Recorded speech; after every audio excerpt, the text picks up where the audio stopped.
ಜಬ್ಬರ್ ರಾಜೀನಾಮೆ ಬಗ್ಗೆ ಜಮೀರ್ ಪ್ರತಿಕ್ರಿಯೆ ನೀಡಿದ್ದಾರೆ. ಜಬ್ಬರ್ ರಾಜೀನಾಮೆ ಕೊಟ್ಟಾಗ ನಾನು ಇರಲಿಲ್ಲ ಅನ್ನೋದಾಗಿ ಹೇಳಿಕೊಂಡಿದ್ದಾರೆ. ಜಬ್ಬರ್ ರಾಜೀನಾಮೆ ಕೊಟ್ಟಾಗ ನಾನು ಇರಲಿಲ್ಲ. ಜಬ್ಬರ್ ರಾಜೀನಾಮೆ ಬಗ್ಗೆ ಜಮೀರ್ ಅಹಮದ್ ಕೊಟ್ಟ ಪ್ರತಿಕ್ರಿಯೆ ಇದು. ನಜೀರ್ ಡ್ರಾಪ್ ಮಾಡಿರೋದಕ್ಕೆ ಕಾರಣ ಏನು ಅದು ಕೂಡ ನನಗೆ ಗೊತ್ತಿಲ್ಲ. ದಾವಣಗೆರೆಯ ಸ್ಥಳೀಯ ಮುಸ್ಲಿಮರಲ್ಲಿ ಮುನಿಸಿದೆ. ಅಸಮಾಧಾನ ಇರೋದನ್ನ ಜಮೀರ್ ಒಪ್ಕೊಂಡಿದ್ದಾರೆ. ಹೀಗೆಲ್ಲ ಸರಿಯಾಗಿದೆ, ಒಳ್ಳೆಯ ಲೀಡ್ನಲ್ಲಿ ಗೆಲ್ತೀವಿ ನಾವು, 100% ಕಾಂಗ್ರೆಸ್ ಗೆದ್ದೇ ಗೆಲ್ಲತ್ತೆ ಅಂತ ಸಚಿವ ಜಮೀರ್ ಅಹಮದ್ ಹೇಳಿಕೆಯನ್ನ ಕೊಟ್ಟಿದ್ದಾರೆ.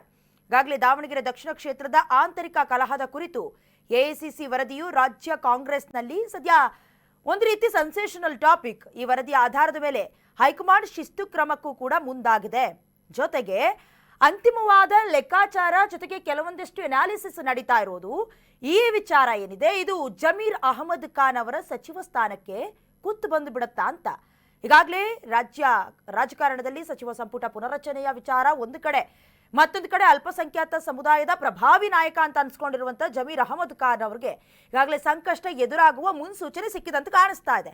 ದಾವಣಗೆರೆ ದಕ್ಷಿಣ ವಿಧಾನಸಭಾ ಕ್ಷೇತ್ರದ ಆಂತರಿಕ ಬೆಳವಣಿಗೆ ಕುರಿತಾಗಿ ಈಗಾಗಲೇ ಹೈಕಮಾಂಡ್ ಕೈ ಸೇರಿದೆ ವರದಿ.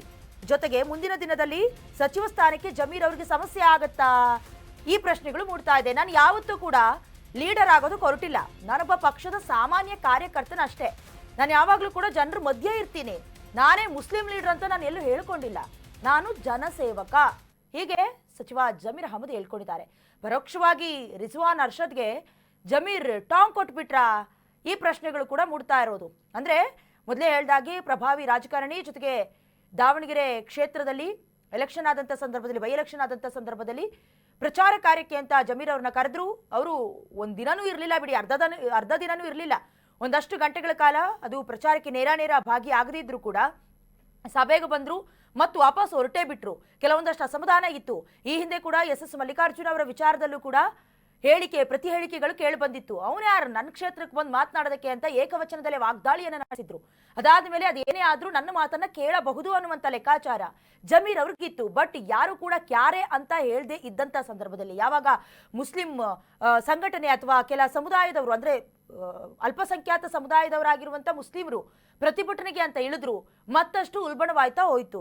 ಅದಾದ ಮೇಲೆ ಮಾತಿನ ಚಕಮಕಿ, ವಾಗ್ವಾದ ಎಲ್ಲವೂ ಕೂಡ ತಾರಕಕ್ಕೇರಿ ಸದ್ಯ ಅವರ ಸಚಿವ ಸ್ಥಾನಕ್ಕೆ ಕುತ್ತು ಬಂದ್ಬಿಡುತ್ತಾ ಅನ್ನುವಂಥ ಲೆಕ್ಕಾಚಾರದಲ್ಲಿ ರಾಜಕಾರಣದಲ್ಲಿ ಸದ್ಯ ಚರ್ಚೆ ಆಗ್ತಾ ಇದೆ.